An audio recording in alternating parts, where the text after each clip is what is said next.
don Rodrigo Chávez Robles, quien nos informará de las acciones y también acuerdos tomados durante la sesión de Consejo de Gobierno. Presidente. Muy buenas tardes al pueblo de Costa Rica. Mi agradecimiento a los miembros de la prensa que me ayudan a comunicarme cada miércoles y a comunicarnos desde el gobierno cada miércoles con todos ustedes en su casa o lugar de trabajo o de donde quiera que nos estén viendo. Muy rápidamente tuvimos un consejo de gobierno ampliado.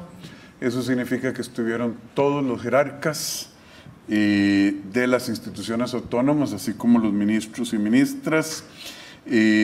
Vimos el avance de Ciudad Gobierno, que es un tema cotidiano del Consejo de Gobierno. Analizamos cómo resolverle la situación a las 75,000 familias que viven en asentamientos precarios, en 585 asentamientos precarios en todo el país. Estuvimos viendo presupuestos y opciones para esas familias. Hablamos de la focalización del gasto social e hicimos la focalización del gasto social. Vean qué interesante. El Ministerio de Educación Pública y las otras entidades se dieron cuenta de que había 57,000 personas recibiendo becas del Estado para estudiar, jóvenes que no cumplían con los requisitos de pobreza y que habían estado en las listas de transferencias de su dinero sin merecerlo. Y eso motivó una discusión en el Consejo y entonces tomamos acciones que anunciaremos pronto sobre cómo focalizar, asegurarnos que cada colón que usted gasta en ayudar a un compatriota, a nuestro prójimo, sea un colón bien gastado y que se lo lleve únicamente quien lo merece. El estudio de la OCDE también nos dio, recientemente presentado, también nos dio algunas luces de cuál era el problema y cómo lo estamos corrigiendo. En ese sentido, un llamado de nuevo a los y señoras diputadas, a las señoras y señores diputados, para que por favor logremos avanzar con el proyecto de ley que presentamos para unificar una serie de servicios de 21 instituciones que están haciendo cada una cosas diferentes, pero que estamos coordinando ya con un marco institucional y legal más sólido. Yo creo que, doña Laura, por temas de tiempo, esos son lo que me gustaría destacar de la reunión de Consejo de Gobierno. Muchas gracias. Gracias, presidente. Iniciamos con el primer anuncio y trata sobre la firma de la ley de la eliminación del impuesto a las cervezas importadas. Invitamos a pasar al frente a don Nogui Acosta Jaime, ministro de Hacienda, y a don Franco Arturo Pacheco, presidente honorario de UCAEP. Le damos la bienvenida también a los diputados don Eliezer Feinsack y don Luis Diego Vargas Rodríguez. Adelante, señores diputados, por favor. ¿Cómo está, don Franco? Mucho gusto saludarlo. Don Eliezer, mucho gusto saludarlo. ¿Cómo está? Mucho gusto saludarlo, diputado. Mire, esto a mí me parece que es una muestra de un buen trabajo de la Asamblea Legislativa en la que el gobierno comparte totalmente el espíritu de la propuesta de ley que presentaron los señores diputados. Esa ley, la 10.337, es consistente con el objetivo que todos los costarricenses tenemos o deberíamos tener, que es nivelar la cancha para fomentar la competencia, estimular la reactivación económica y, sobre todo, bajarle el costo de la vida a usted, en este caso, de la cerveza. Pero es un tema que se las trae en muchísimos frentes. Se eliminó a través de esta ley que acabo de firmar como presidente de la República y que fue aprobada por la Asamblea. Se eliminó un trato desigual que apoyaba a un producto, le daba una desventaja a los productos importados para aventajar a la cerveza producida en el país. También se reduce el contrabando de cerveza, que es grande, y seguimos, el país sigue avanzando, y mi reconocimiento a los diputados correspondientes en promulgar leyes y políticas públicas que favorezcan a la mayoría. Eso es yo todo lo que tengo que decir, doña Laura. No sé si don Franco, don Eliezer o don Diego quieran referirse al tema, o el ministro de Hacienda. Adelante. Muchas gracias, presidente. Muy buenas tardes. En efecto, esta es una ley que viene a reafirmar la seguridad jurídica que tenemos en nuestro país, debido a que se estaba incumpliendo con lo que está pactado en los acuerdos de Tratado de Libre Comercio que tiene firmados el país, porque había un trato desigual, de manera que con esto se corrige y se reafirma la seguridad jurídica. Y además esto viene a promover también una dinamización mayor en la competencia y en la economía. Así que vemos con muy buenos ojos la firma de esta ley, y como bien lo dijo el señor presidente, también esto es un desincentivo para el gran contrabando que hay en ese tipo de productos. Excelente, don Franco. Muchas gracias. Don Eliezer. Buenas tardes, muchas gracias. Muchas gracias, presidente, por haber firmado ya esta ley, convertirla ya en ley de la República. Señalar, aparte de lo que ya comentaron el presidente y don Franco, que esta ley, el impuesto que se elimina no solo generaba una discriminación a la cerveza importada versus la nacional, en realidad estaba generando una discriminación entre cervezas de diferentes orígenes, porque ese impuesto, que se supone que se le cobra a todas las cervezas importadas, se le dejó de cobrar a las cervezas mexicanas y norteamericanas, con la firma del Tratado de Libre Comercio con Estados Unidos y Canadá y México, o los tratados con estos países. Y entonces se le seguía cobrando a la cerveza europea, a la cerveza del Oriente, y la Unión Europea desde hace 13 años le había pedido al país que eliminara ese impuesto para no tener ese trato discriminatorio. Y como ya vimos el día de ayer, la Unión Europea ya no tiene mucha paciencia con promesas incumplidas, de manera que este proyecto de ley, sobre todo lo que perseguía era eliminar esa incomodidad en la relación con la Unión Europea, cumplir con un compromiso que el país había asumido cuando se firmó el acuerdo de asociación entre Centroamérica y la Unión Europea, y por supuesto eliminar un impuesto, disminuir el costo de la vida, disminuir el contrabando, y todos los demás beneficios que tiene la eliminación de impuestos. Así que agradecerle, señor presidente, por haberlo ya firmado. No, felicidades, diputado. Muchas gracias. Muchas gracias a los ministros, también a los diputados y a don Franco Arturo Pacheco por acompañarnos. Muchísimas gracias. Felicitaciones de nuevo.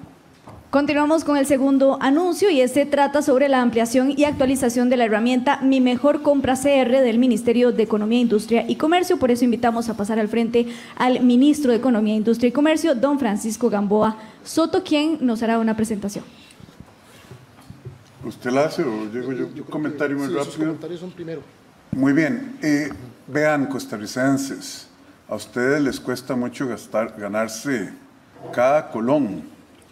Nosotros somos un gobierno que cree en el mercado, cree en la empresa privada, pero también sabemos que hay restricciones importantes en este país a la competencia, y por qué no decirlo, hay prácticas anticompetitivas, oligopolios y monopsonios, que lo que hacen es que a ustedes haga más caras las cosas.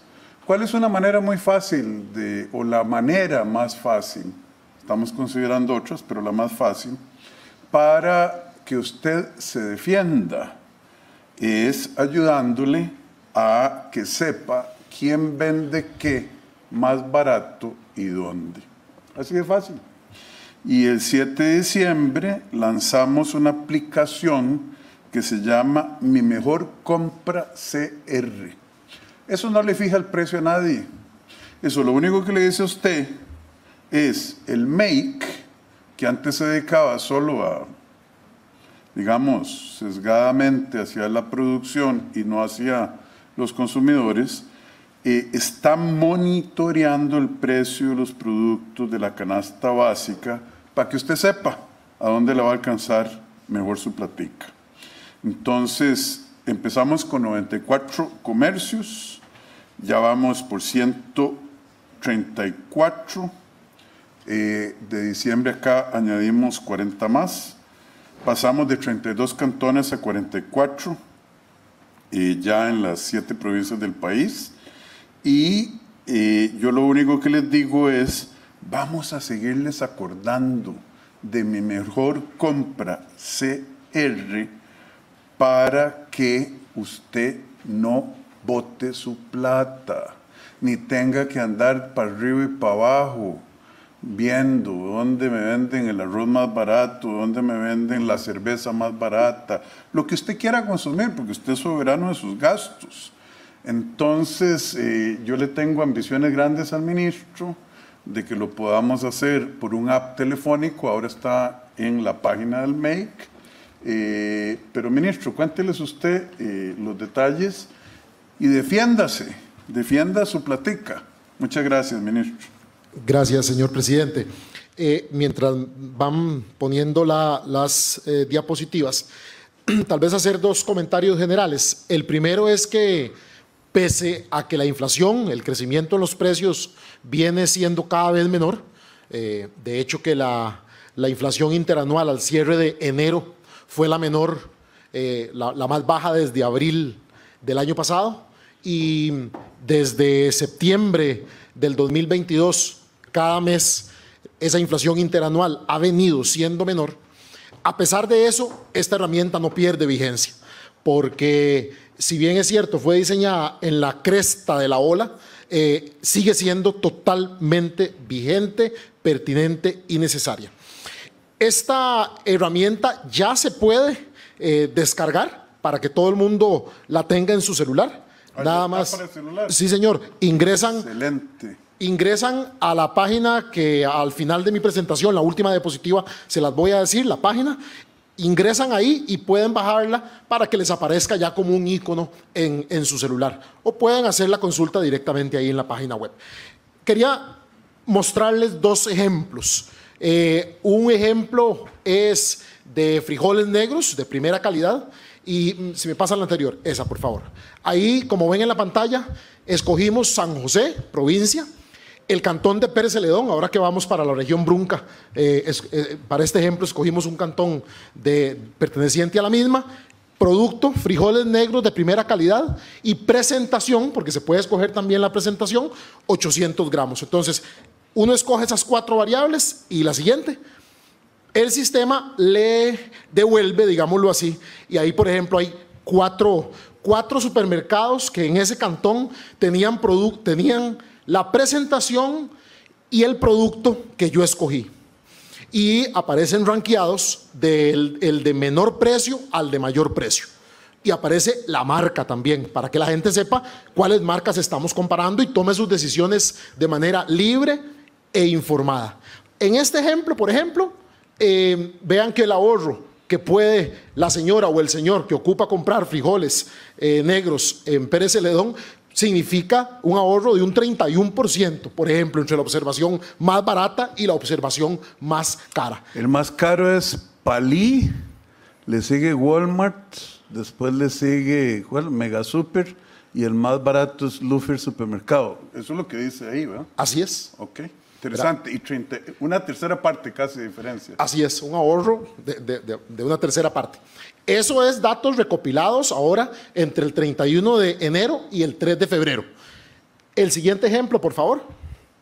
Siempre en Pérez Celedón, otro bien de los que está en la herramienta, el atún de trocitos de lomo en aceite, San José, la anterior, San José, Pérez Celedón, el bien, y escogemos ahí la presentación de 104 gramos, ahora sí, y ahí, por ejemplo, nos salieron 5 establecimientos comerciales de ese cantón tienen ese bien en los parámetros que la persona escogió, ¿verdad? Ahí, por ejemplo, el ahorro es de una quinta parte, de un 19% el ahorro, lo que se ahorra la señora o el señor que va a comprar ese atún ahí en San Isidro del General.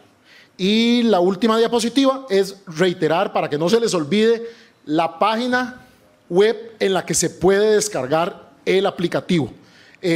Cuando ingresan a esta página pueden hacer las consultas ahí mismo o por facilidad lo pueden bajar para que tengan el icono en su celular y que les aparezca y que se vea más como un aplicativo móvil. Eso sería, señor presidente. Yo aquí estoy viendo comentarios, me hace muchísimas gracias. Dice el señor Peter Jara, entonces la señora Purral va a ir a comprar a Pérez Celedón. Don Peter, no entendió. Usted baja el app al teléfono.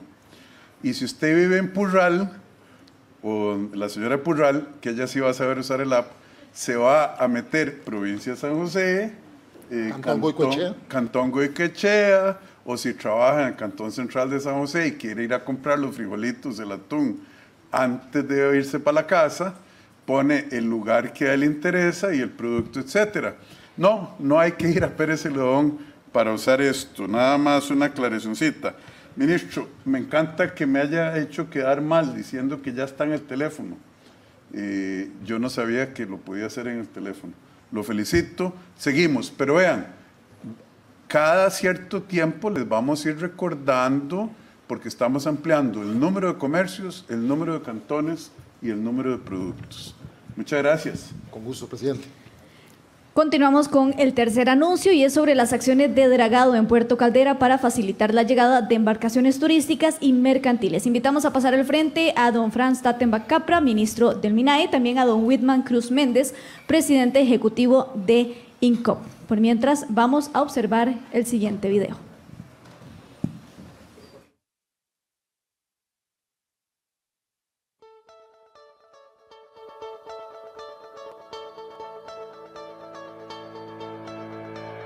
Desde el Gobierno de la República, en conjunto con el INCOP, buscamos mejorar las condiciones de vida de los costarricenses. Por eso avanzamos con el dragado, que disminuirá los tiempos de espera de las embarcaciones y brindará una mayor rentabilidad al Puerto Caldera.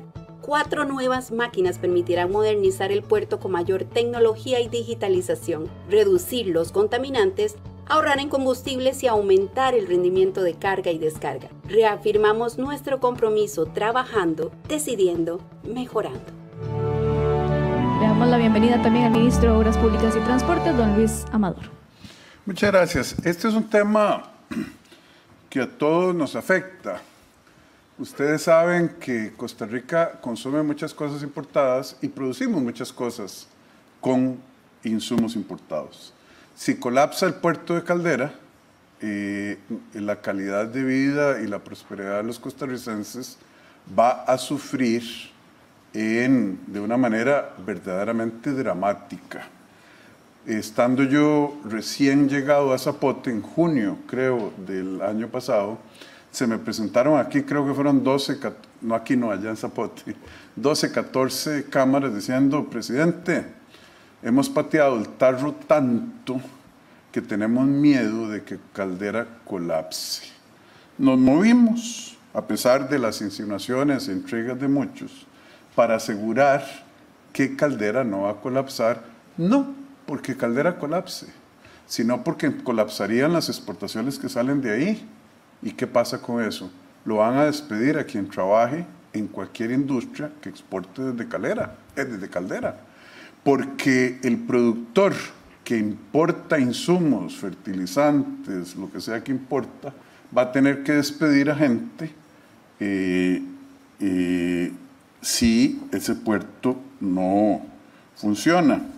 Queda mucho por hacer para que Caldera, que ha estado abandonado, imagínense, no hicimos nada en términos de tratar de sacar una licitación y la concesión actual se vence en el 2026. 2026, agosto. En el 2026, agosto, y esa es la elaboración de un cartel lleva años de años. Nadie empezó hasta que nosotros sí estamos trabajando y hay un tema ahí con la Contraloría para continuar con la elaboración del cartel. Pero este gobierno no se queda sentado en sus manos, es decir, no se sienta en las manos y dice, no se puede hacer nada. El trabajo de dragado que impide que lleguen los barcos de calado profundo, si no se hace, había que solucionarlo en el 2025, se iba a empezar a hacer, pero no. El ministro de Obras Públicas y Transportes y el presidente ejecutivo del INCOP fueron y logramos negociar con el concesionario actual que se adelantara el dragado. Entonces, no permitimos que el problema se hiciera más grande. Empezamos el 19 de enero y vamos a terminar ya tan solo en 10 días, 8 días. El 23 de febrero. Ha habido una inversión de muchos millones de colones, más de 1.800 millones de colones, $2.400.000, saquen ustedes las cuentas, para que el puerto Caldera siga funcionando. Entonces, costarricenses, vamos avanzando. A mí me gustaría que el ministro o el presidente ejecutivo del INCOP se refieran a este tema, porque además hemos hecho o hemos logrado que el concesionario trajera 4 máquinas nuevas, estamos reduciendo los tiempos de espera, la congestión. Dele, por favor, el que considere adecuado referirse al tema. Muchas gracias, señor presidente y pueblo de Costa Rica. Sí, tal como lo indicó el señor presidente, INCOP en estos momentos ya tenemos los puestos de atraque 1 y 2 debidamente habilitados con las profundidades de diseño. ¿Qué quiere decir esto? Que ya pueden entrar buques de mayor calado, buques más grandes que traigan mayor producto y de igual forma los tiempos de espera van a disminuir. ¿En qué se traduce esto? En productos con menor costo, finales.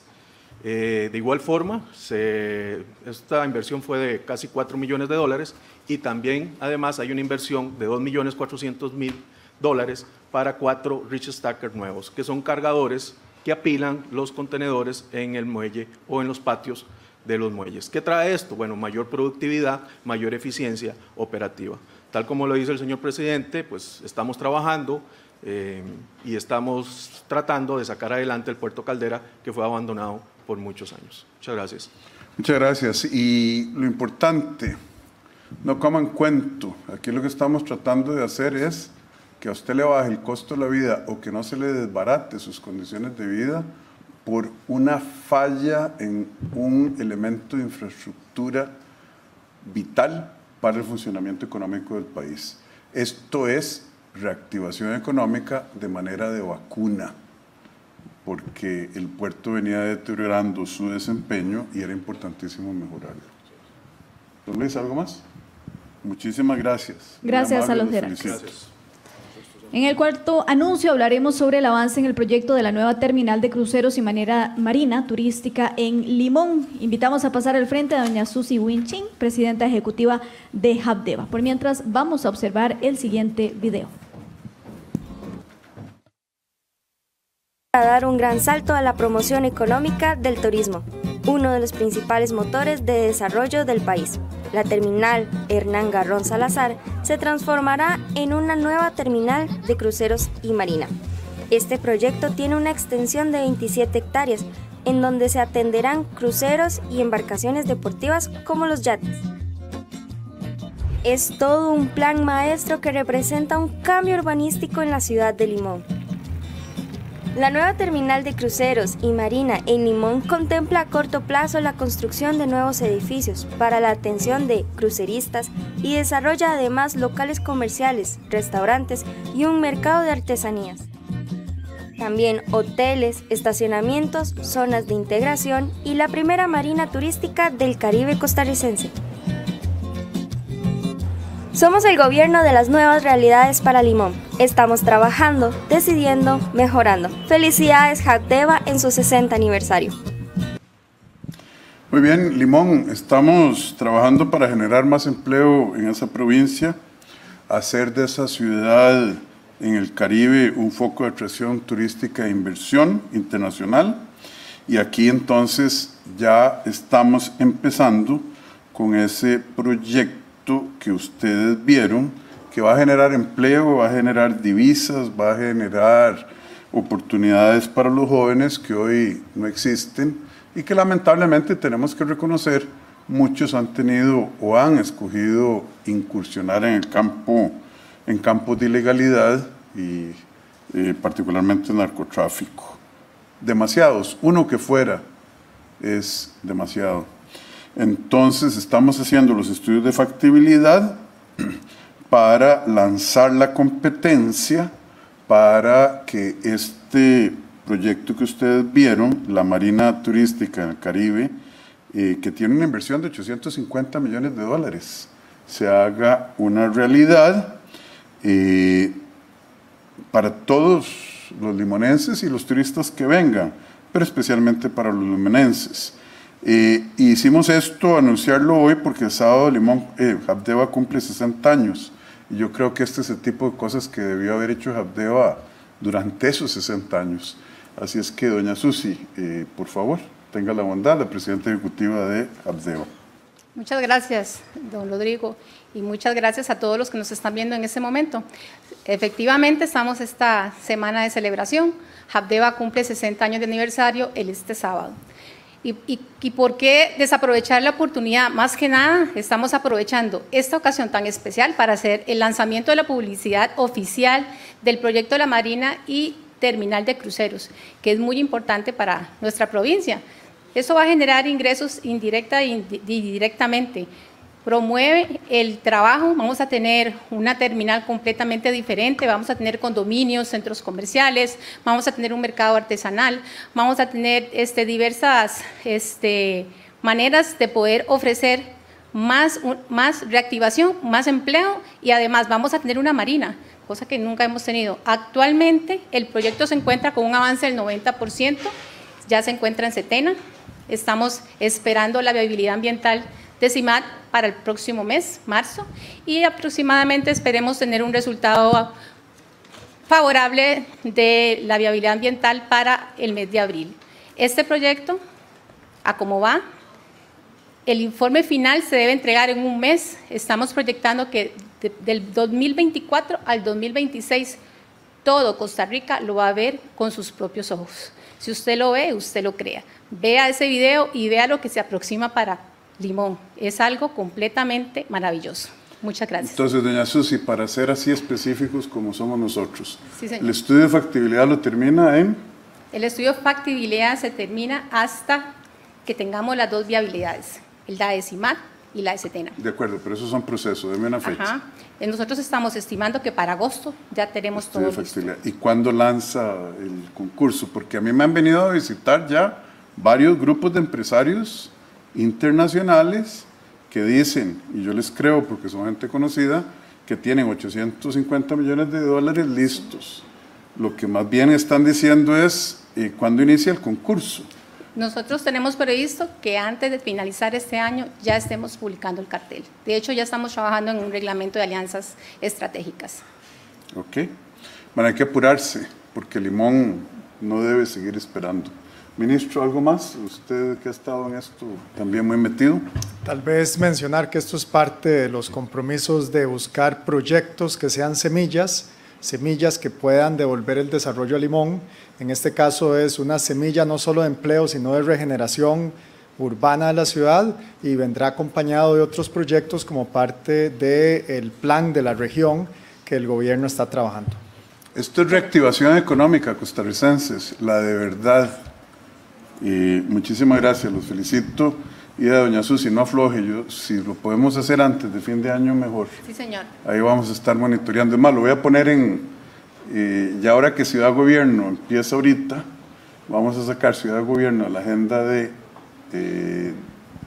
todas las reuniones del Consejo, la vamos a poner cada 15 días y vamos a pedirle a usted que nos dé cuenta del progreso de eso cada 15 días. Vamos a intercalar. Muchas gracias. En el último anuncio hablaremos sobre el reglamento a la ley de inversionistas, rentistas y pensionados. Invitamos a pasar al frente a don William Rodríguez, ministro de Turismo, a don Nogui Acosta, ministro de Hacienda, y también a doña Mardel Luna, quien es viceministra de Gobernación y Policía y directora general de Migración y Extranjería. Gracias. Más reactivación económica, costarricenses. Hoy firmamos el reglamento número 9996 para la atracción, oigan esto, de inversionistas, residentes y rentistas pensionados. ¿Qué significa esto? De que quien quieran venir a invertir o a gastar sus pensiones que les mandan de otros países o sus fondos de inversión a Costa Rica, se la va a hacer mucho más fácil. ¿Cómo hace eso el reglamento?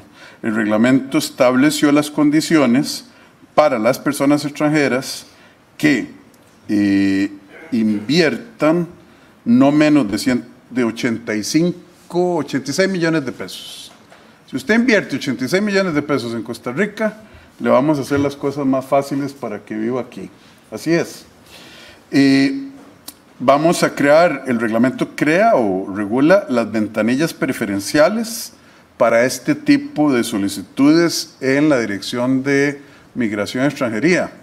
Y no es que nosotros discriminemos, pero si alguien trae 100 millones de pesos en la bolsa que los quiere invertir y otra persona quiere hacer procesos para buscar trabajo en Costa Rica, uno tiene que preguntarse quién tiene que pasar más rápido. Hay mucha competencia por atraer ese tipo de inversiones. Portugal tiene una visa de oro, así le llaman. Usted invierte un monto y le dan la residencia, etc.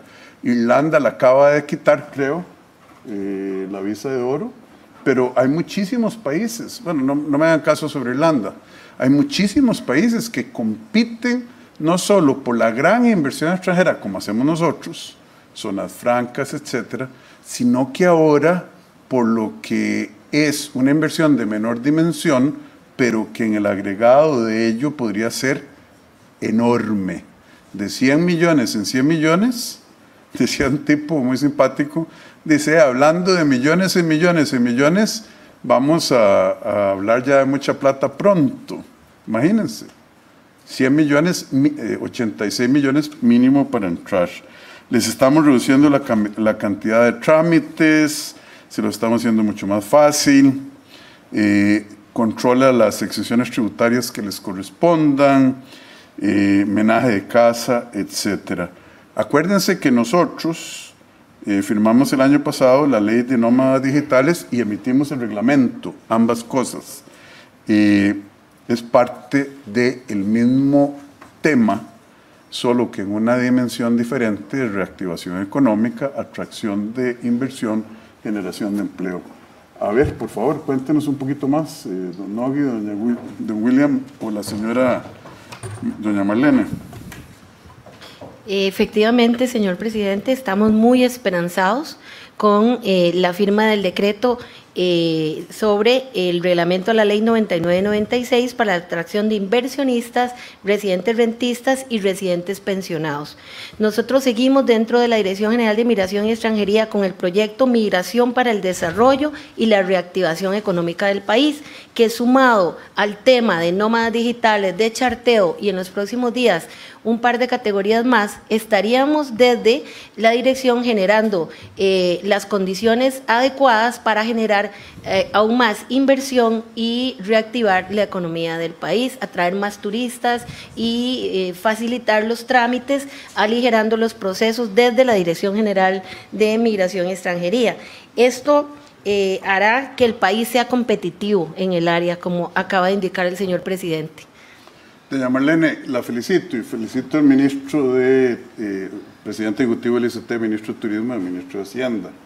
Trabajaron muy rápido. Pero yo le tengo una pregunta, se me acaba de ocurrir.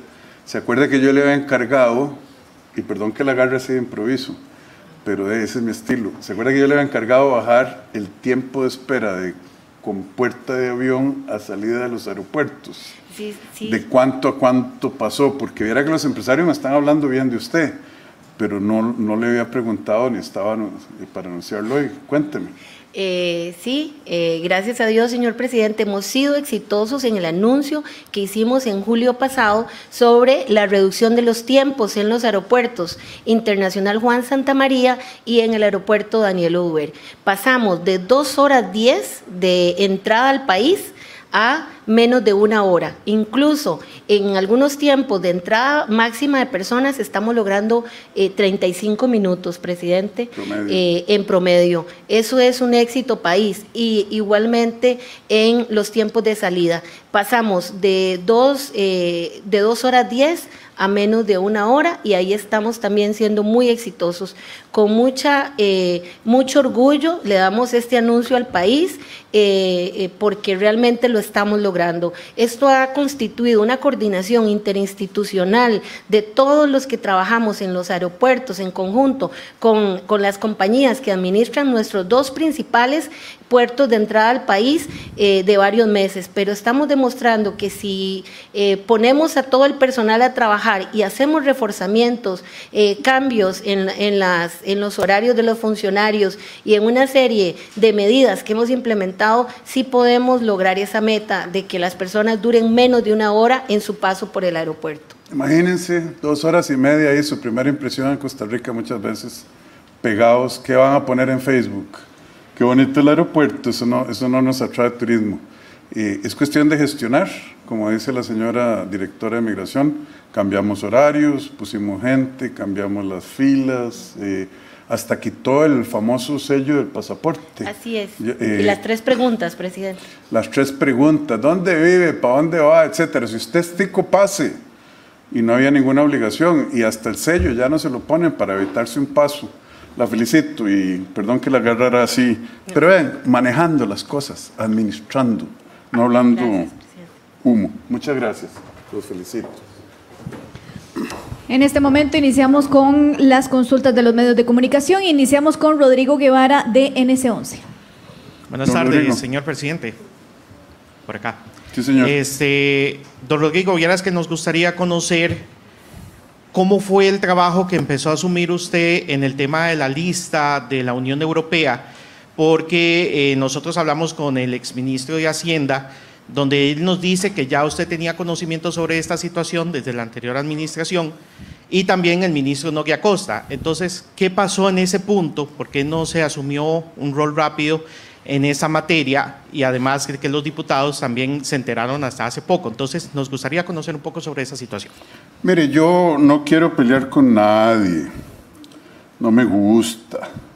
Yo nada más le tengo que decir al pueblo de Costa Rica que el señor Elian Villegas Valverde, ministro de Hacienda, envió una carta el 8 de abril del año 2022 a la Unión Europea, diciendo, y el 8 de abril, para que no se les olvide el contexto, es el día, 2 días después de la elección de la segunda vuelta, en que yo me convertí en presidente electo, y cuando él sabía que la fracción de gobierno, el del PAC, no iba a tener representantes en el Congreso. Entonces, esa fecha, el 8 de abril, don Elian, y aquí tengo la carta, si quieren se las podemos compartir, le dice a la Unión Europea, finalmente, la leo, yo no quiero pelear con don Elian, juzguen ustedes. Finalmente, una vez que se cuente con los elementos necesarios para elaborar el proyecto de ley correspondiente, cuando le faltaba un mes para salir a don Elian, se procedería a presentarlo para su discusión en el Congreso a más tardar el 30 de agosto del 2022. De él no sería el 8 de mayo, o pensaba que, no sé, mejor me callo. Y vamos a procurar la aprobación de parte del Congreso, porque solo el Congreso aprueba leyes, previo al 31 de diciembre del 2022, con la finalidad de que entre en vigencia el 1 de enero del 2023. Eso es una carta promesa de un ministro de Estado costarricense en el ocaso de su gestión, haciendo promesas de lo que iba a ser el gobierno siguiente y haciendo promesas de lo que iba a ser la Asamblea Legislativa, hablemos de respeto a la división de poderes, antes de el 31 de diciembre del 2022 y que el Ejecutivo iba a firmar la ley para que estuviera al día siguiente, el 1 de enero. Entonces, la Unión Europea, que ahí no andan, que no son, ¿cuál palabra usar? Que son gente seria, agarra esta carta firmada por un ministro de Estado y dice, es un compromiso de Costa Rica. Y Costa Rica es una entidad intertemporal. Costa Rica no es un gobierno. Entonces yo le voy a prometer a alguien que va a hacer usted con el aguinaldo de 2 años de aquí y lo voy a endeudar. Entonces la Unión Europea dice, señores, ustedes se comprometieron a tener una ley que cobre un impuesto que hoy no existe en Costa Rica, que se llama un impuesto a las rentas pasivas extraterritoriales, ¿verdad? ¿Qué quiere decir eso? De que si usted es una persona muy rica y tiene depósitos a plazo y tiene inversiones en la Bolsa de Valores de Nueva York y en los bancos europeos, de que le sumen eso a su ingreso para que usted pague impuestos. Además, eso era parte del acuerdo con el fondo. Entonces, que venga don Elian a decir eso, yo no voy a opinar porque aquí están los hechos. Nosotros estamos negociando con el fondo el contenido de la ley porque es parte de renta global, solo que con esa dimensión territorial fortalecida. Y que él y el embajador se quieran salir y decir, vea, yo salí de ministro de Hacienda, a mí me echó Carlos Alvarado el 28 de mayo del 2020. A mí lo que me pidió la Unión Europea fue información, etc. Bueno, y del 2020 para acá, ¿qué hicieron? Mandar esta carta el 8 de abril del 22. ¿Presentaron la ley? No. Se comprometieron a presentarla. ¿Usted se la encontró elaborada, esa ley, don Nogui? Bueno, don Nogui puede contarle más. Me da lástima, la verdad, pero tengo que ser transparente con el pueblo y usted me lo preguntó directamente. Muchas gracias. Sí me gustaría tal vez conocer ahora cuál va a ser el trabajo, el cronograma que van a tener, porque en octubre se volvería a publicar de nuevo la lista. Sí. Habrá la posibilidad, yo sé que depende mucho de los diputados, de que se dé esa situación antes de octubre. No, depende absolutamente de los diputados y muy respetuosamente, don Rodrigo. Pero yo con todo respeto y humildad le quiero pedir que deje que don Nogui les cuente lo que les iba a contar. Uno, ¿cuál es el impacto de la negligencia del gobierno anterior? Porque esa es la palabra, negligencia. ¿Cuál es el impacto de haber hecho promesas, saludando con sombrero ajeno y haciendo promesas con tiempos y acciones sobre las que ellos sabían no tenían control ni influencia, y sobre el pueblo de Costa Rica, y qué vamos a hacer? Adelante, don Nogui. Quiero retroceder un momento y señalar que lo que dice don Elian no es real. Lo más que existía era un borrador que se mandó a la Unión Europea como una propuesta. Así que no hay un proyecto de ley estructurado de ninguna manera. En segundo lugar, hay que aclarar algo bien importante. Cuando nosotros tomamos conocimiento de eso fue porque la Unión Europea nos mandó un correo. Ya no había formalidad en este proceso. Y lo que le explicamos a la Unión Europea es que en el acuerdo con el Fondo Monetario Internacional había una reforma legal que nosotros sí queríamos acometer, porque lo interesante de esto es que nos estamos comprometiendo, el gobierno anterior se comprometió a hacer un cambio radical en el sistema tributario costarricense. La historia tributaria del país está basada en una renta territorial, es para los costarricenses y sobre las rentas en el país. Ese cambio era un vuelco en la forma en la cual estaría tributando todos los costarricenses. Y por lo tanto no podía comprometerse que en 3 meses iba a pasar. Cuando una ley se lleva a la Asamblea Legislativa, se ha consensuado con los diferentes sectores, se ha informado, la Asamblea hace consultas, la Asamblea pide audiencias, la Asamblea pasa por primer debate, puede mandarlo a la Sala Constitucional, puede hacerle modificaciones. Así que comprometerse a 3 meses es una irresponsabilidad. Así que lo que era corresponsable es que el gobierno, como lo hizo, le pidió tiempo a la Unión Europea, le explicó, este gobierno le pidió tiempo a la Unión Europea, le explicó la dificultad para poder cumplir con un plazo y lo único que nos dijo la Unión Europea fue, ustedes se comprometieron. Los gobiernos son gobiernos independientemente de quien esté en ese momento detentando el poder. Y ese compromiso no lo asumió este gobierno, las consecuencias las asumimos nosotros. Y somos claros que lo que corresponde de ahora en adelante es cumplir con esas especificaciones. Pero lo vamos a hacer porque tenemos un proyecto de ley que efectivamente lleva todos los componentes que tiene que ser y se va a presentar a la Asamblea Legislativa en marzo, como corresponde, para que los diputados hagan su trabajo. Y su trabajo es analizarlo, consultarlo, recibir en audiencias y tomar una decisión. No podemos nosotros comprometernos en eso con la Unión Europea. Entonces, para arreglar la torta que se jalaron, nosotros lo que podemos hacer es presentar el proyecto en marzo, que ya estamos prácticamente listos, dialogar con los miembros de la Asamblea Legislativa, los diputados que tienen la autoridad última en esto, somos muy respetuosos de eso, explicarles que desde nuestro punto de vista esto es bueno por dos razones. Uno, porque nos quita el enorme riesgo de que todas esas inversiones que estamos atrayendo salgan en carrera, diciendo, eso es un país en una lista negra. Eso no es bueno para Costa Rica. Uno. Dos, porque creemos que en el contexto del acuerdo con el Fondo Monetario, este es un tema fundamental para continuar progresando. Fíjense que ya el Banco de América emitió una nota a sus inversionistas. Prepárense porque el grado de inversión de Costa Rica, es decir, que ya no vamos a hacer bonos basura, ya viene. Y a los que no lo tengan, con mucho gusto se los podemos pasar. Ya dicen, el Banco de América, que no es un banquito. Esa gente, ¿verdad?, es gente muy seria.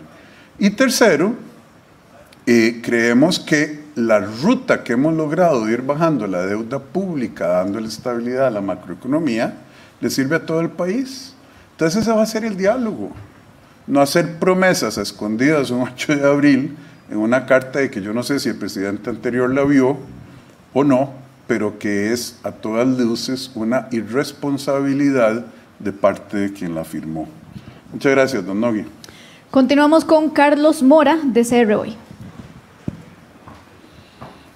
Gracias, señor presidente. Don Rodrigo, para darle seguimiento a este tema, como usted bien nos dice, usted estuvo en el Ministerio de Hacienda hasta finales de mayo del año 2020, pero a usted le hicieron una advertencia por parte de la presidenta del Comité de Conducta de la Unión Europea desde enero de ese mismo año. O sea, usted estuvo en el cargo 4 meses. La pregunta es, usted sabía de esta advertencia, pero a lo largo de estos 9 meses de su administración, su gobierno tampoco propuso nada. No presentó a la Asamblea Legislativa ningún proyecto, a pesar de tener 2 periodos de sesiones extraordinarias en el Congreso. Entonces, sí sabían, pero tampoco presentaron ninguna propuesta de ley para enmendar lo que la Unión Europea pidió que se corrigiera para no incluir a Costa Rica en esta lista. Entonces, ¿cómo podemos explicarle esto a los costarricenses? Porque ustedes sí tienen conocimiento, pero tampoco hicieron nada. Don Carlos, eso no es una pregunta, eso es una acusación, la que con mucho gusto voy a defender. Que siempre lo hago con mucho cariño y respeto, con mucho respeto por usted. Eso es una acusación, y es una acusación sin fundamento y errónea. Para que no sea yo el que se la voy a defender, que sea don Nogui el que le dé los hechos como Dios manda. Muchas gracias. A ver, tal vez explicar el proceso que se siguió con la Unión Europea. La Unión Europea hace estudios recurrentes de las diferentes administraciones con las que uno tiene relación. Lo que hace al señor Rodrigo Chávez, en ese momento ministro de Hacienda, es pedirle información. Así que no le hace una advertencia. Le dice que nuestro sistema tiene una disposición que puede verse como perniciosa. Incluso dice que no necesariamente, no es perniciosa per se, pero que quieren analizarlo. Después le envían una serie de preguntas y se hace un intercambio de información. Ese intercambio de información da pie a ese compromiso que asume el gobierno anterior, ya cuando don Rodrigo Chávez no era ministro de Hacienda. Y en este sentido, yo creo que esta administración, cuando ingresa, tiene la responsabilidad de analizarlo. No es cierto que estemos en el estado en el cual usted señaló. Cuando nosotros recibimos la información de la Unión Europea, inmediatamente le explicamos que teníamos un escenario completamente adverso para poder llevar y cumplir con ese compromiso que asumió el gobierno anterior. Número uno, estábamos en medio del hackeo, teníamos que resolver ese tema primero. Número dos, teníamos un acuerdo con el Fondo Monetario Internacional que involucraba este tema y lo que le pedimos a la Unión Europea es, vea, eso no lo podemos cumplir. Fue una irresponsabilidad decir que nosotros nos íbamos a comprometer a mandar un proyecto de ley que todavía estábamos analizando con el Fondo Monetario Internacional. El segundo tema que es importante señalar aquí es que nosotros no podíamos... Sí, está bien. Sí, el segundo tema que era importante señalar es que era inviable mandarle un proyecto a la Asamblea Legislativa y decirle que iba a aprobarlo en 3 meses. ¿Por qué era inviable?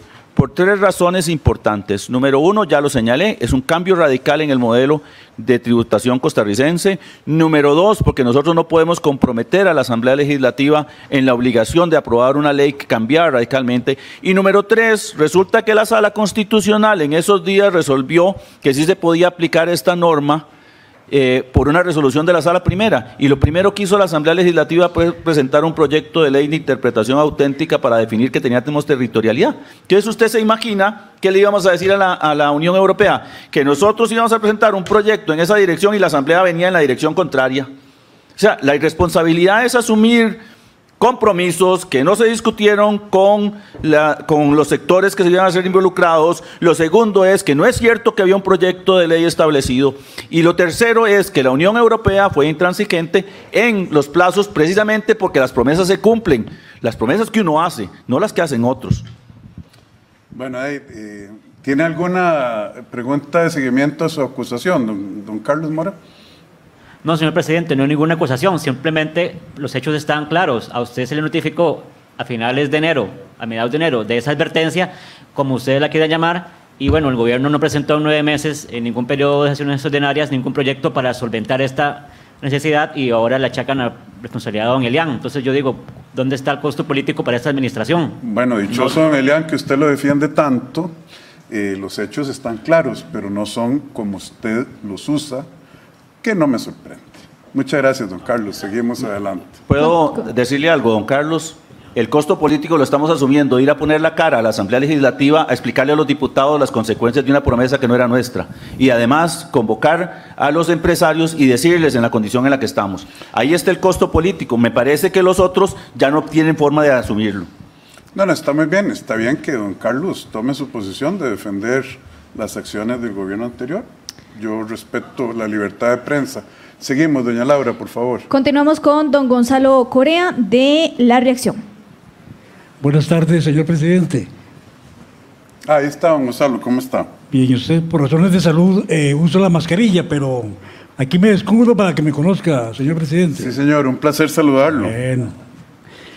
Necesito que me confirme si es verdad que Washington ya dio el beneplácito para que la señora Catalina Crespo asuma como próxima embajadora de Costa Rica allá en Washington. Y la razón que usted tuvo para escoger, si es así, a esa persona. Mire, no hemos nombrado a un embajador de Washington, en Washington, de Costa Rica. Yo no me refiero a especulaciones nunca.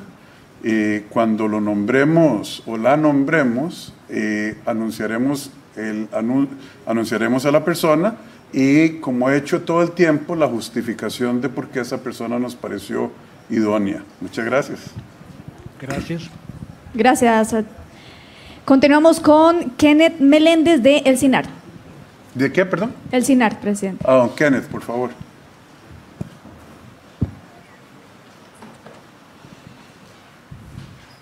Muy buenas tardes, señor presidente. Sí, señor. Tomando en cuenta que ayer se vetó, bueno, se hizo el resello, perdón, de la exclusión del Procomer de la regla fiscal, quería consultarle para cuándo podría haber una luz con el tema de la reforma fiscal que de ustedes incluso de la regla fiscal, perdón, que incluso tuvieron el apoyo de los mismos miembros de la OCDE. Vea, El resello a mí no me preocupa, que venga doña Natalia también, por favor, la ministra de la Presidencia. El resello a mí no me preocupa en el fondo del tema, porque en el proyecto de ley que nosotros presentamos, proponemos sacar a Procomer de la regla fiscal también. Lo que nosotros hemos dicho es que esto requiere racionalidad y ver el universo de las entidades públicas, cuáles deberían salir, cuáles no y por qué.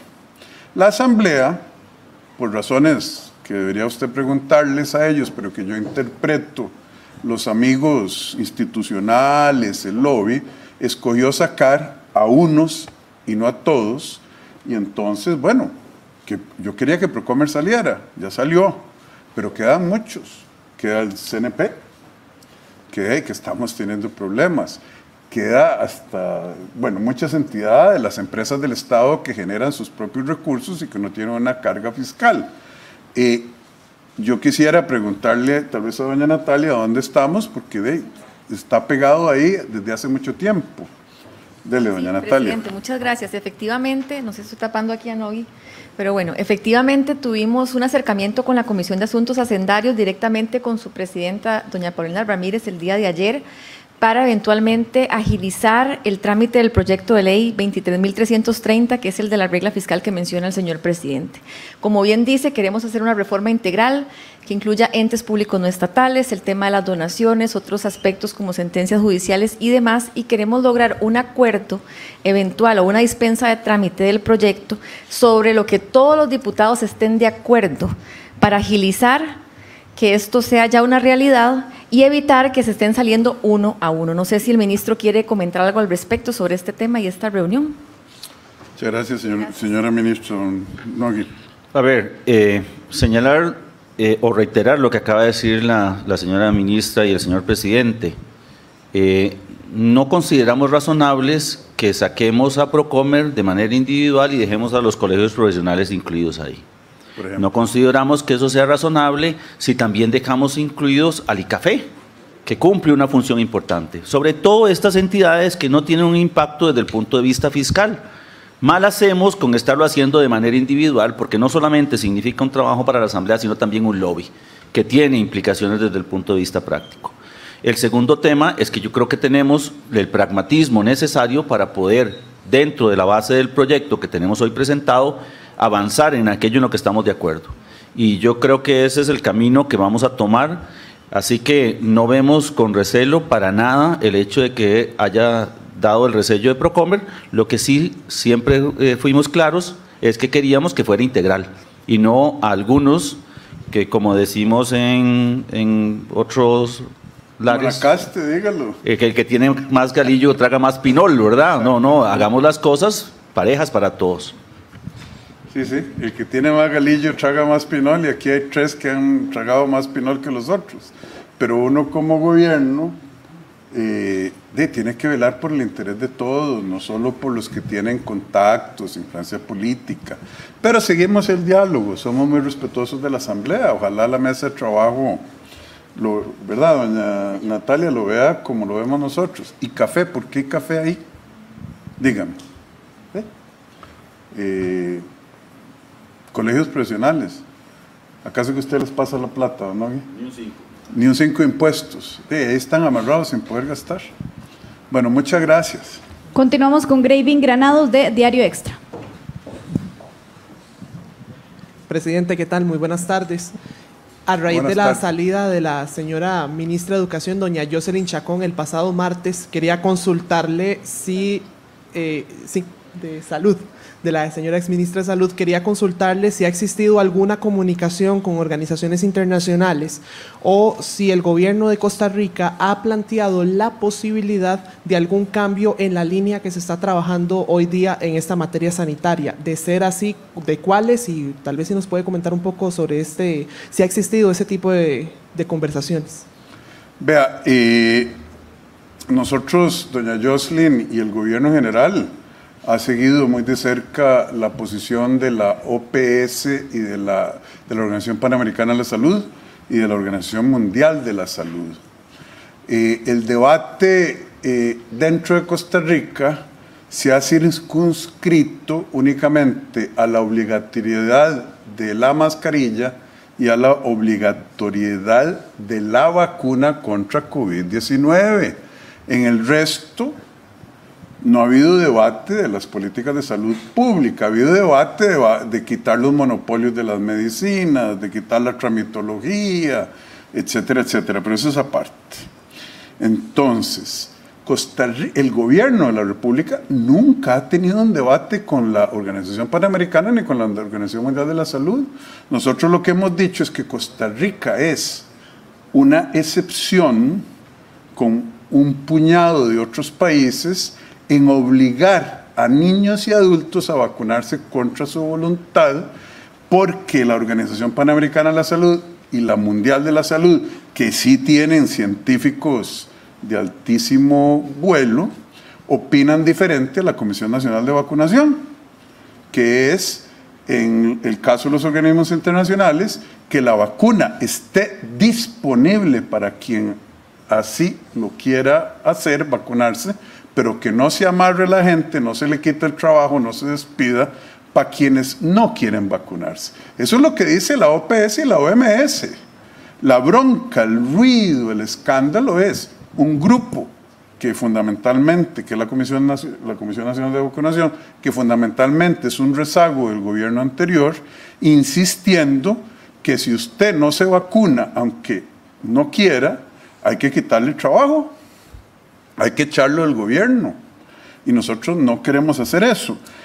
Yo no he tenido comunicaciones oficiales, pero vea, voy a buscar aquí una cartita que me enviaron, alguien me la copió, firmada por Jarbas Barbosa da Silva Jr. Déjeme buscar la carta un segundo, que es el nuevo director de la Organización Panamericana de la Salud. Y dice así, la carta está firmada el 10 de febrero del 23, hace 5 días. Doctora Jocelyn Chacón, estimada doctora Chacón, al alejarse de sus funciones como ministra de Salud, quiero expresarle nuestro reconocimiento por su labor en el manejo de las relaciones de cooperación técnica entre, un toque que se me, perdón, un momentito que se me apagó, la cooperación técnica entre el Ministerio y la Organización Panamericana de la Salud y de la Organización Mundial de la Salud. Durante su gestión frente al Ministerio hemos podido desarrollar excelentes relaciones de trabajo y hemos tenido el honor de compartir su compromiso para la solución de los problemas relacionados con la salud pública internacional. Al expresarles mis mejores deseos de éxito en las actividades que emprendan el futuro, reitero nuestra disposición de seguir colaborando en beneficio de la salud del pueblo costarricense. Sabemos que no dejará de trabajar en pro del desarrollo de los temas de la salud pública y seguirá presentando su apoyo a nuestra organización. Hago propicia la ocasión para reiterar a usted, doctora Chacón, las seguridades de mi más alta estima y distinguida consideración, firma Jarbas Barbosa da Silva Jr., director, y se lo copia a Cancillería, que me lo hizo llegar a mí. Esa es la única comunicación que yo he tenido. Para serle muy franco, vamos a seguir en la línea que la doctora Chacón estaba implementando. Por eso no nombraba a nadie todavía, porque estoy en las entrevistas. Y la disciplina estratégica es una característica de este gobierno. Y la línea en el tema de las vacunas del COVID es la línea de la OPS y de la Organización Mundial de la Salud, de la cual el gobierno anterior y la Comisión Nacional de Vacunas que heredamos es el que está en contra de los organismos internacionales. Muchas gracias. Continuamos con Pablo Serrano de Extra Formato.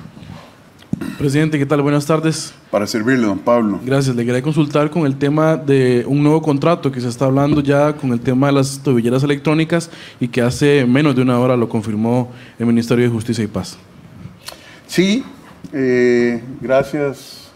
Vengan, aquí me acompañan el gerente Raxa y el señor ministro de Justicia. Vea, la casa no estaba ordenada, era un desorden. Dentro de las cosas que nos encontramos con desorden fue el contrato de RITEVE que tuvimos que hacer, y lo de DECRA, que aparentemente está funcionando muy bien. Bueno, y las tobilleras. De improvisación, patear el tarro, etc. Nada más le digo que el primer contrato de las tobilleras era $17 diarios por persona monitoreada, y nosotros hoy por hoy ya logramos, gracias al esfuerzo de este señor y de la licitación, $5.65, $5.99. Vea, de 17 a $6 diarios. Son $9 diarios por 2.000 monitoreados diarios. ¿Cuánto es eso? Saque cuentas. De 6 a 17 son 9 por 2.000. ¿Ah?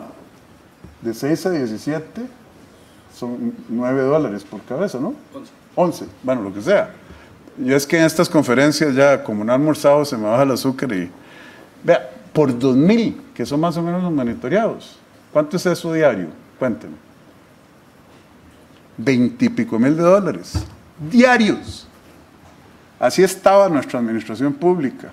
Bueno, entonces queremos otorgar esa licitación, ese convenio, y se mete Raimundo y todo el mundo a pelar, a fregar, a atrasar. Ahora ya el que ganó es 5.99 desde nuestro punto de vista, y hay alguien que está a 12, a 11, ¿cuánto? A 10.49.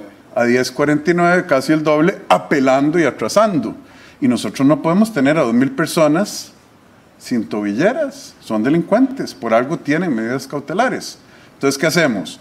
O buscamos la solución, como hicimos en el caso de DECRA, o los mandamos a traer y los metemos a la cárcel. Ahí hay un tema enorme con los jueces de la ejecución de la pena, hay separación de poderes, y lo que hicimos fue, como este gobierno siempre hace, buscando el bienestar de la gente, nos vamos a mantener en las $5 y pico, esperando que la Contraloría General de la República diga, sí, el gobierno no tiene que desperdiciar miles de $miles diarios para beneficiar a un grupo, y buscamos una solución interina, la cual se la dejo al señor ministro y al señor presidente de Raxa. Aquí estamos trabajando, no estamos pateando el tarro para que alguien diga, no, ya no se puede, renuévele a fulano tal, que vino a decir, y no voy a decir el nombre, la entidad, que vino a decir, yo le cobro lo que le cobraba antes. Eso sí, firmamos que de acayello. Confidencialidad, usted no puede decir cuánto me paga, etcétera, por un periodo. No, señores. No, a ustedes nunca me verán firmar a mí un contrato con recursos públicos que es confidencial. Entonces, hemos trabajado muy duro para que esto no se nos convierta en un problema heredado. Denle, por favor. Y perdón que me apasione, porque es que de veras que hay situaciones que uno no se explica. Muchas gracias, señor presidente. El asunto es claro. El 8 de marzo se vence la actual contratación para el servicio de monitoreo. Veníamos corriendo para buscar que el contrato, la licitación de este saliera a tiempo. Por cuestiones propias del contrato y de apelaciones, en este momento lo tiene la Contraloría, no ha ratificado la elección que nosotros hicimos al consorcio que estaba ofreciéndonos un equipo de calidad al mejor precio, ahorrándole a los costarricenses una suma considerable de dinero diaria, que hablamos de más de $11.000 en promedio el ahorro, por día. De hecho, ya tuvimos una reunión con la Contralora para explicarle la situación problemática en que puede caer el país si este contrato no sale lo más pronto posible. Teníamos dos opciones: o prorrogábamos por urgencia a la empresa que actualmente lo tiene, o buscábamos un mejor oferente. Por asunto de transparencia nos reunimos con la empresa actual que hizo mantener las mismas condiciones pese a que viene desde hace tiempo y ya los costos administrativos están más que pagos. Quería que siguiéramos pagando lo mismo, empezamos reuniones con otras posibilidades y es donde aparece RACSA, que nos ofrece un precio donde nos estamos ahorrando dinero por día en un contrato de urgencia que ya se dio la orden de ejecución por 6 meses prorrogables o 6 meses suspendidos al momento en que ya la Contraloría defina. La Contraloría tiene 2 caminos o una decisión que tomar entre 2 oferentes.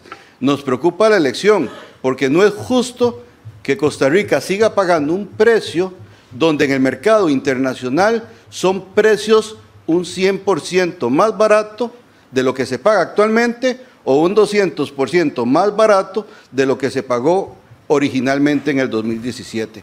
Ya eso quedó firmado, ya se dio la orden y hoy por hoy los costarricenses pueden saber que estamos haciendo lo necesario, no solamente para administrar adecuadamente los recursos, sino para buscar mayor eficiencia y posibilidades de brindar un servicio y que no se suspenda este 8 de marzo. Muy bien, es una repetición del caso Riteve-Decra. Lo tratan de obligar a uno a comprar caro, porque no es mi plata, la verdad, la plata suya. Esos son millones al año. Y nosotros no nos dejamos, cuando nos empujan contra la pared, buscamos la solución. Entonces, los felicito. Yo no sé si don Mauricio quiere decir algo. ¿A cómo va a cobrar usted? 8.50, señor presidente. 8.50, ¿de 12 cuánto? De cerca de $12, correcto. No, bajó de 12 algo A 8.50. a 8.50, eso es casi un 50% de reducción. Y eso es temporal. Si se le adjudica a quien gana, va a ser 5 y pico de dólares. Eso es lo que queremos. Muchas gracias, los felicito. Continuamos con las consultas de los medios regionales. Iniciamos con los no presenciales. El periodista que consulta, presidente, es Octavio Barrantes, del medio RCP Noticias. Presidente, ¿le convence hasta el momento el trabajo del ministro de Seguridad en comparación a las estadísticas drásticas y el aumento en la violencia? Mire, las estadísticas en el aumento de la violencia, de cómo, no es que me convenzan o no, es una realidad de las guerras de pandillas, es una realidad del narcotráfico, es una realidad de que hay pocas oportunidades, especialmente para varones jóvenes. Esto no es un tema solo del ministro, ya ha habido bastante debate sobre las puertas revolventes del Poder Judicial, las leyes de ejecución de la pena, de que a los narcotraficantes que venían en una lancha, ecuatorianos, esos señores, los capturaron y una corte ordenó que por no haber hecho evaluaciones de si eran pobres de origen o no, había que soltarlos, etcétera. Aquí yo lo seguiré repitiendo.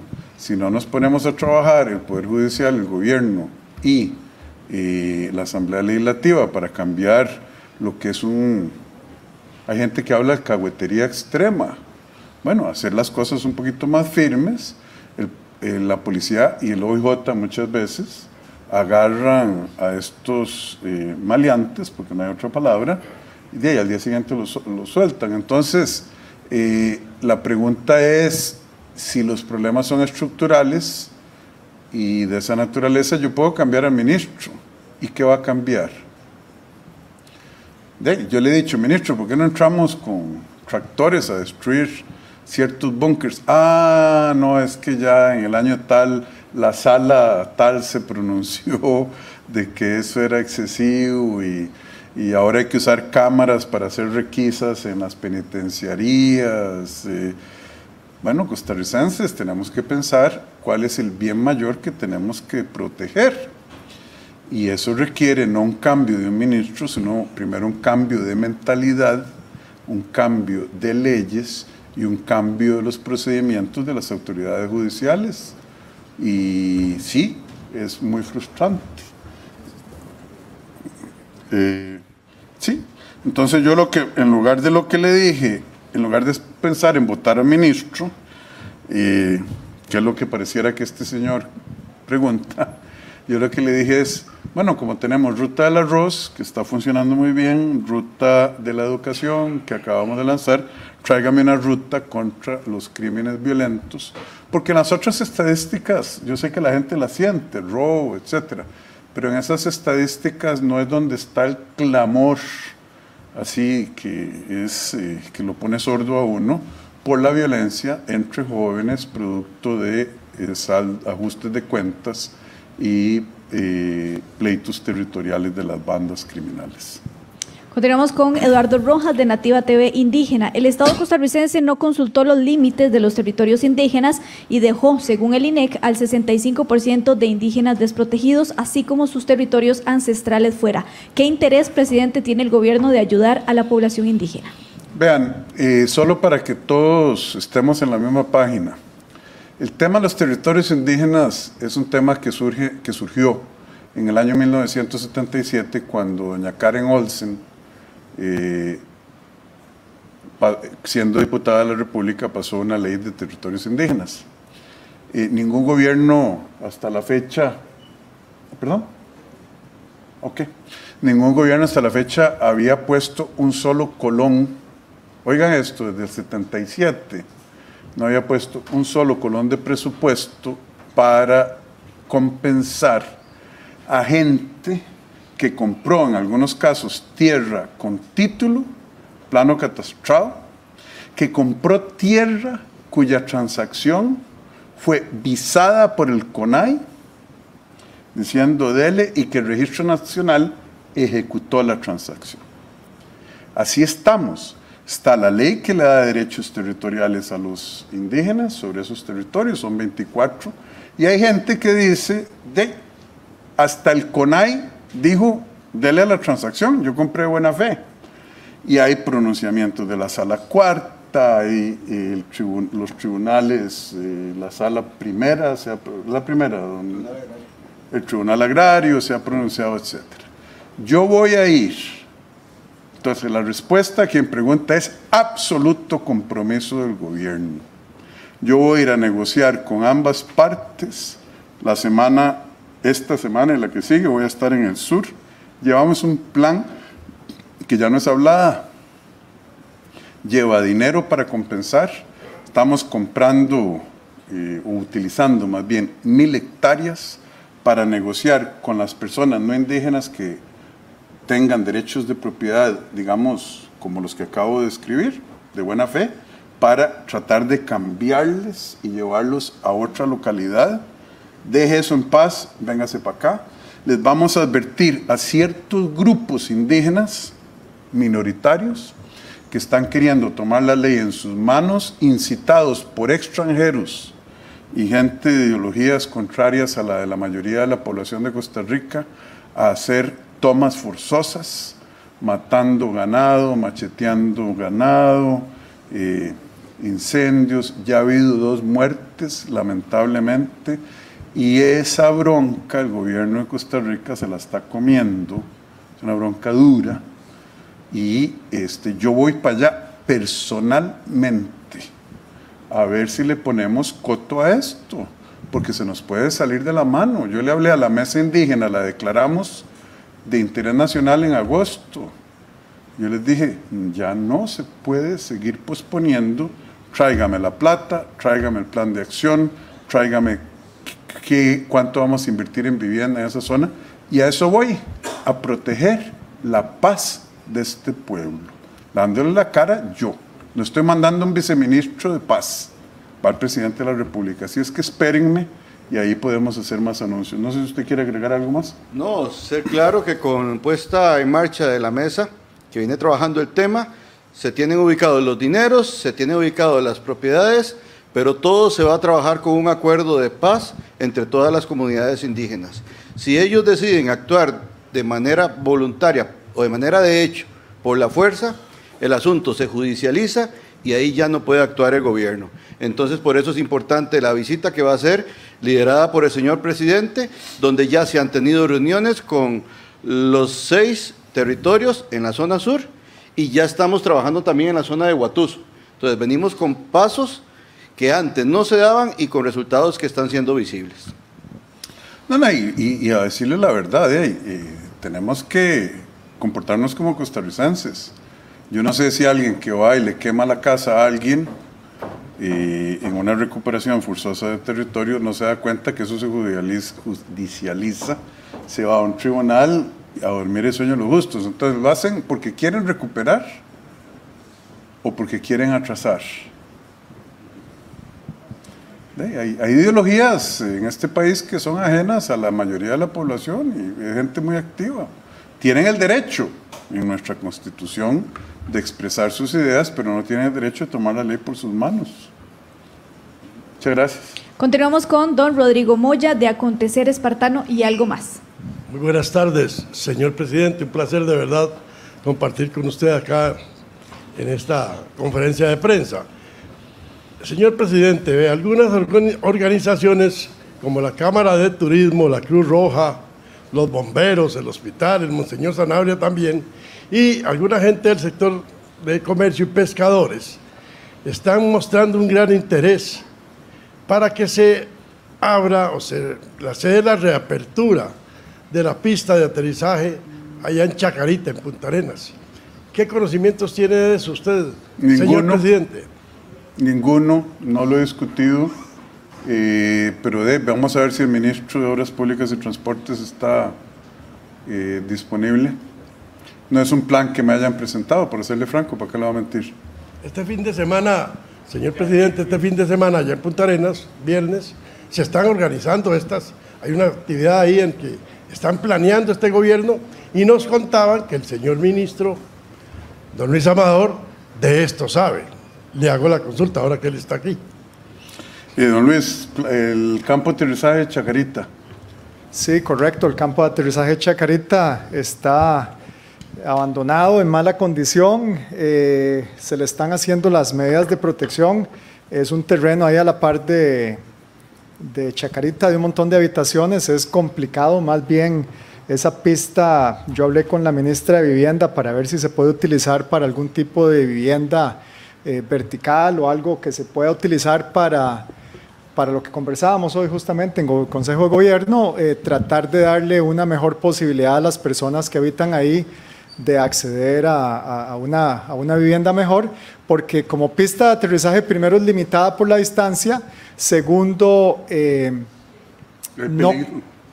no cuenta con las medidas, el cono de aproximación está comprometido, la condición actual está bastante degradada, no hay posibilidad de expandir para poder recibir algún otro tipo de vuelos.